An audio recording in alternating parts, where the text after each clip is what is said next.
Dúvida aqui sobre os apócrifos. O David está falando aqui o seguinte: em relação aos apócrifos, o livro de Enoque é uma escrita mitológica? Pode ser, pode ser. Pode ser considerado. Pode ser considerado. É. Ó, aí tem aqui também da Sandra. Pastor, ela fala aqui que o pastor Marcos é um comentário, na verdade, né? O pastor Marcos Cranconato afirma que o ataque às torres gêmeas não foi permitido por Deus e sim determinado. O que o pastor Hernandes acha disso? Essa é uma questão polêmica de perspectiva, né? Sobre livre-arbítrio, destino, nós temos que nós temos que tomar muito cuidado em algum ponto. É para não botar na conta de Deus aquilo que é responsabilidade do homem. Se você me pergunta assim, Deus sabia eu não sei se ele fez essa afirmação, viu? Eu não sei. Se eu afirmo que Deus sabia, claro que Deus sabia, Deus sabe todas as coisas. Agora, se eu afirmo que as coisas aconteceram porque Deus determinou que acontecesse, eu estou botando a culpa moral nas costas de Deus. Então, Deus não induz ninguém ao pecado. Deus não induz ninguém ao pecado. Deus sabe, mas ele não é o responsável moral. Deus a ninguém tenta. Diz a Bíblia lá em Tiago. A ninguém tenta. Então, o fato de Deus ser soberano não anula o fato de o homem ser responsável. A soberania de Deus e a responsabilidade humana são duas linhas paralelas que caminham. O homem é responsável e Deus é soberano. Agora, se a pessoa pergunta, Deus foi colhido de surpresa? Deus nunca é colhido de surpresa. Deus se surpreendeu? Deus não se surpreende. Deus é o agente moral do ato? Não. Deus não é o autor do pecado, Deus não é agente do pecado. O homem é responsável pelo seu pecado. Da mesma forma, a gente pode culpar o demônio ou é o homem também que é o responsável? Não. Veja bem. Você tem, com a queda do mundo angelical... o Lênin acontece alguma coisa aqui de equipamento, ele joga a culpa no demônio. Deu problema na câmera, Lênin, você não ajustou a câmera. Foi o demônio que me tentou aqui. Mas você está falando uma coisa na brincadeira, velho? Não é? Tem muita gente que joga na conta do demônio, né? Mas tem muita gente dessa teologia. O cara dá uma... Traiu o demônio. Tropeçou no meio da rua, arrancou a unha do dedão do pé, é o demônio. Acho que Satanás fala, velho, isso não Deixa eu dar um tem exemplo. nada a ver com esse negócio. Muita coisa para fazer ao mesmo tempo, né? Deixa eu lhe dar um exemplo clássico que eu dei até domingo. Chegou uma senhora no meu gabinete, uma médica, uma pessoa instruída. Falou, pastor, eu vim aqui para o senhor orar pelo meu pai. Eu falei, mesmo? Qual o problema do seu pai? Eu queria que o senhor orasse. Meu pai está com um demônio do adultério. Demônio do adultério. Gostei dessa. Eu disse, olha, filha, é claro que o demônio é tentador. Ele fica aí... Te dando as oportunidades. As oportunidades, botando situações. Até Jesus foi tentado então, isso no deserto. Agora, adultério, a Bíblia chama de pecado da carne, obra da carne. Então, seu pai não precisa de libertação, seu pai precisa de arrependimento. Enquanto não arrepender, ele vai continuar. Claro, porque é fácil, eu chamo isso de teologia freudiana. O que é teologia freudiana? Você lembra que Freud, na sua análise, ele diz que os problemas são halógenos e não autógenos. A palavra halos no grego é outro. Então, quando eu digo meu problema é halógeno e não autógeno, estou dizendo que eu errei, porque o fulano é culpado. Eu não sou culpado, sou uma vítima. Isso aconteceu lá no Éden. O Adão comeu lá do fruto, Deus foi... Jogou a culpa na mulher. Senhor, é a mulher que tu me deste. Aliás, o problema é o senhor me deu essa mulher. Se o senhor não tivesse me dado essa mulher, eu não estava encrencado agora. Aí foi na mulher. Foi na mulher. Não, culpa é da serpente. Culpa é da serpente. Ou seja, o ser humano, ele quer transferir a responsabilidade para o outro. O problema é o outro. São os problemas halógenos. Não, nossos problemas são autógenos. Eu sou culpado. Eu sou responsável. Essa é a diferença entre Saul e Davi. O demônio está fazendo o trabalho dele. O demônio está agindo. Está agindo. Agora, eu sou responsável. Eu sou responsável. Então, quem jogou os aviões nas Torres Gêmeas, uma mente maligna, perversa, concebeu aquilo. Gente encabrestada por esse pensamento errado, pecaminoso, desastroso, pôs isso aí em funcionamento. Já fez exorcismo? Se eu já fiz? Já fiz. E quando a pessoa está possuída, ela perde o livre-arbítrio? Sim. Qual a diferença de uma pessoa oprimida para uma pessoa endemoniada? Isso. Quando uma pessoa está endemoniada, a personalidade dela, a mente dela, a vontade dela está totalmente sob o controle de outro alguém. Ela que não é um espírito controla maligno. mais. Não, ela não é ela mais, no controle.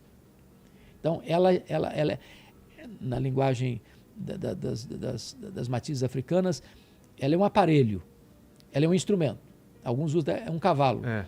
A pessoa está agindo sob a influência desse ser maligno. Que está montado Está nessa montado em cima dela, está dominando a mente dela, controlando a fala dela, as ações dela. Ela precisa ser, aí sim, ela precisa ser liberta. Liberta. E na tua experiência, você pode contar alguma experiência de exorcismo? Posso. Por que que porque muita gente pode entrar em pânico. Pô, então o demônio tem permissão de entrar numa pessoa? O que a pessoa fez para ter essa permissão? Ou pode ser qualquer pessoa? Então veja bem. É claro que a pessoa dá brecha. Para uma pessoa... O demônio não tem permissão de entrar em uma pessoa se ela não der brecha. Você está andando aqui. Agora, uma pessoa que dá brecha corre risco, sim. Então, deixa eu contar um caso. Tá. Foi dramático. Aconteceu lá em Vitória, no Espírito Santo. Nós estávamos num grande congresso e com mais de 3.000 pessoas. Era um congresso de avivamento na época. E no meio do culto, lá no meio da multidão, uma pessoa deu um grito muito cavernoso. Aí o grupo que estava por perto pegou essa pessoa, levou para uma sala e cuidou dela lá, estava possessa. Libertou. Porque libertação de possessão demoníaca não é a mesma coisa de conversão. Uma pessoa pode ser liberta de demônios e permanecer na incredulidade. Ah, entendi. Aí o demônio voltar de novo oportunamente. Bom, no dia seguinte, esse cidadão foi de novo para o culto. E disse para mim, para mais 2 colegas, pastores... Só depois não esquece de explicar também o que é opressão, tá? Tá. Que a gente tá falando de possessão. Possessão. Depois saber o Tá, que é opressão. ok. Disse assim para vocês podiam fazer uma visita na minha casa. Falei, nós vamos. E fomos em 3 pastores. Ele foi no meu carro. 2 pastores foram cada um carro. Chegamos na casa dele, Vilela. Ele foi conversar. E no caminho eu fui perguntando para ele, e aí, você tem noção do que aconteceu ontem? Eu tenho até certo ponto. Uma ira me tomou. Depois disso eu não lembro mais o que aconteceu. Apaga da... Aí ele foi me contando da vida dele, dos pactos que ele tinha com os demônios, de marcas que ele tinha no Que corpo. pacto Aliança. mesmo? Aliança. É mesmo? Para conseguir alguma coisa. Coisas horríveis. Tá. Horríveis. Viu a vida completamente torta. Ele chega na casa dele, estacionamos os carros. Tinha uma varandinha, um portãozinho embaixo. Ele chegou, tocou a campainha, chamou a esposa, nos apresentou à esposa dele. Terminada a apresentação, ele deu um salto da rua para dentro da varanda dele, arrancou a camisa, abriu os braços e disse, agora vocês estão no meu território, agora eu quero saber se vocês têm poder mesmo. E esse homem partiu para cima de nós com violência. Com violência. E repreendendo em nome de Jesus. Lá pelas tantas, ele foi lá dentro do quintal e fez um ponto cruzado com garrafas de cerveja vazia. O que é um ponto cruzado? É uma espécie de invocação de reforço dos demônios. Mas desenho no chão, você está falando? No chão, bota garrafas estrategicamente colocadas. Formando o quê? Formando um que chama de ponto cruzado. Tá. E essa batalha durou cerca de 1h30. Esse homem não aguentava mais. Suado, mas com a força de um leão. Lá pelas tantas, ele veio para a rua, já tinha uma multidão em frente à casa, e o demônio jogou no chão, numa raiz que sobressaltava na calçada, ele batia a cabeça ali, a gente repreendia, ele levantava. Depois de 1h30, quem estava liderando esse exorcismo dele, disse para mim e para o outro colega, assumem porque eu estou muito cansado. Aí o demônio falou na boca dele assim, tá com medo? Não está aguentando? Aí nós falamos para o colega, dá ordem para sair agora. E quando o demônio foi embora, a caça de demônios foi embora, esse homem estava tão cansado que ele não conseguia ficar em pé sozinho. Totalmente exausto. Aí ele foi lá no quintal dele e nos mostrou um templo de adoração aos demônios. Nossa. Esse homem foi liberto, mas ele não se converteu. Eu encontrava com ele na rua, O que acontece? ele mudava de calçada. quando a pessoa não se converte, expulsa o demônio, vem 7? 7, pode vir 7, a segunda estágio ser pior que o outro. É possível que haja pessoas endemoniadas, libertas e são salvas, porque se arrependem, entregam-se a Jesus. Eu tenho muitos outros casos que eu poderia contar para você aqui. Opressão. Opressão... Mas só antes de ir para a opressão, o pessoal está perguntando aqui quais são essas brechas. Você falou de uma coisa grave de Por exemplo, pacto. então vamos Qual lá. outra brecha? Vou te ler. Efésios 4. Está escrito lá. Efésios capítulo 4. Deixa eu ver se eu acho aqui. Aqui, ó.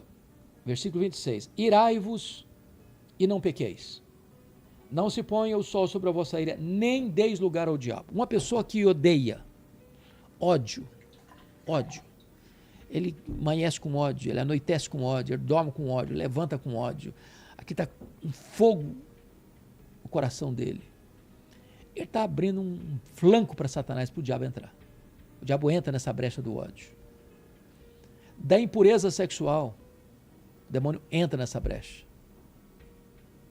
Então, o pecado é aquilo que alimenta a ação demoníaca na vida de um ser humano. Se a pessoa permanece no pecado, ela está correndo um sério risco de ser controlada por seres malignos. Entendi. Agora, outra coisa importante, Vilela, a ação maligna não é só esse tipo de exorcismo, de estribuchar, não. Não? Tem muita gente com a gravatinha bonita aí nas altas rodas sociais. Você assistiu o filme Advogado do Diabo? Sim. Lembra do camarada? Qual outro filme lá que a gente assistiu? O Nefários. Nefários? Nefários. Esse eu não assisti não, hein? Esse ainda não. Pô, tem que assistir, Sério? pastor. Pesadão assim? É um cara que tá indo pra cadeira elétrica, Cadeira né, elétrica. vai ser executado, e aí vai um advogado, alguém pra falar com ele, e fala que ele é o Lúcifer, bicho. e começa a falar de tudo. Ele é o bicho. Ele é o bicho e começa a falar como ele age no mundo. Meu Jesus. É bem interessante. Então, varão, é possível que uma pessoa esteja aí nos grandes gabinetes administrativos, econômicos, políticos, e está debaixo do poder do demônio. Caramba. E a opressão Opressão. demoníaca? Então, opressão, a palavra já está dizendo de Oprimir. oprimir. É quando a pessoa... E é possível isso acontecer com qualquer de nós.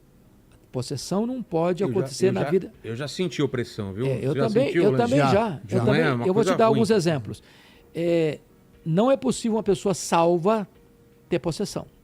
Possessão. Não pode. Por quê? Porque tem uma lei da física que diz que dois corpos não ocupam o mesmo espaço ao mesmo tempo. Se o Espírito Santo está aqui, Não entra. ou um espírito maligno não pode estar no mesmo lugar. Entendi. Agora, eu já tive opressão e sabe onde às vezes acontece? Onde? No sonho. Então, eu senti isso dormindo também. Parece que estava apertando o peito para baixo. Assim. Exato. Eu estava visitando... Mas não estava na minha casa, não. Eu estava em um outro lugar que era estranho. Eu estava lá. na África do Sul, na missão Quacisabanta, onde houve um grande avivamento. Nós fomos lá em 1991. E a coisa era tão forte que eu acordava sobressaltado e se eu fechasse os olhos, a cena continuava em sequência. Nossa. E isso por 3 noites consecutivas. E o que você via? Uma Demônios? espécie de uma força me oprimindo, me esmagando, me achatando. Na terceira noite, eu tive que acordar minha esposa. Falei, olha, você acorda, vamos ajoelhar aqui, que eu estou fortemente sendo oprimido pelo inimigo. E ela não estava sentindo? Não, ela não estava sentindo nada. E eu estava indo lá para buscar avivamento, buscando a Deus para um tempo novo na minha vida. Então, o demônio pode oprimir. É diferente de possuir. Se você está passando por momentos difíceis em sua vida, como desemprego, vícios em álcool, cigarro ou outras drogas, deixe seu nome nos comentários. Temos um grupo de oração onde vamos orar pela sua cura, libertação e vitória. E se você ainda não está inscrito no canal, inscreva-se e deixe seu like. Isso nos ajuda muito.